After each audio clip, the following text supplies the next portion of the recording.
श्याम बाबा को क्यों कहते हैं हारे का सहारा खाटू श्याम हमारा? राजस्थान के सीकर जिले में खाटू श्याम जी का प्रसिद्ध मंदिर है। इन्हें भगवान श्री कृष्ण का कलयुग अवतार माना जाता है। खाटू श्याम जी का मंदिर एक प्रमुख तीर्थ स्थल है और लाखों श्रद्धालु यहां दर्शन के लिए आते हैं। खाटू श्याम जी के प्रति लोगों में इतनी अगाध श्रद्धा है कि इनके भक्तों की संख्या दिनों दिन बढ़ती ही जा रही है। इसका अंदाजा लोगों के घरों, गाड़ियों और गले में पड़े लॉकेट में उनकी तस्वीर या उनके लिए लिखा गया धार्मिक नारा हारे का सहारा, बाबा खाटू श्याम हमारा देखकर ही लगाया जा सकता है। आखिर खाटू श्याम नाम के आगे हारे का सहारा क्यों लगाया जाता है, इसका भी एक खास कारण है। अक्सर बहुत से लोग यही सोचते हैं कि इस शब्द का अर्थ भक्तों के कष्टों को दूर करने वाले देवता से होता होगा, लेकिन इसके पीछे कुछ और रहस्य भी होते हैं जो खाटू श्याम जी के हर भक्त को पता होना चाहिए। कौन है खाटू श्याम जी? जिन भगवान खाटू श्याम जी के प्रति लोगों में अगाध श्रद्धा है, वे खाटू श्याम कोई और नहीं बल्कि पांडवों के वंशज हैं। खाटू श्याम जी भीम के पौत्र और घटोत्कच के पुत्र हैं।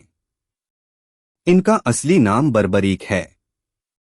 प्राचीन कथाओं के अनुसार बर्बरीक बचपन से ही बहुत वीर योद्धा थे और उन्हें भगवान कृष्ण ने ही कलयुग में अपने नाम से पूजे जाने का वरदान दिया था।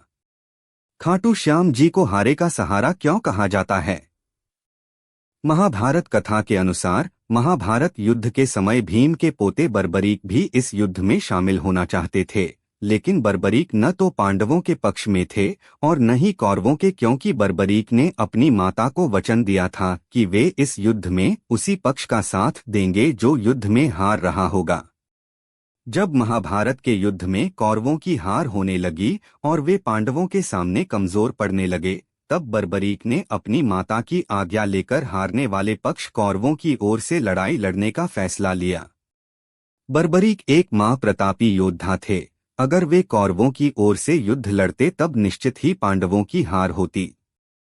इस बात को भगवान श्री कृष्ण भी अच्छे से जानते थे, इसलिए बर्बरीक की भगवान श्री कृष्ण ने परीक्षा ली, जिसके बाद युद्ध लड़ने से पहले ही भगवान श्री कृष्ण ने बर्बरीक से उनका शीश दान में मांग लिया और महान बर्बरीक ने भी बिना किसी संकोच के अपना शीश काटकर श्रीकृष्ण को दान में दे दिया।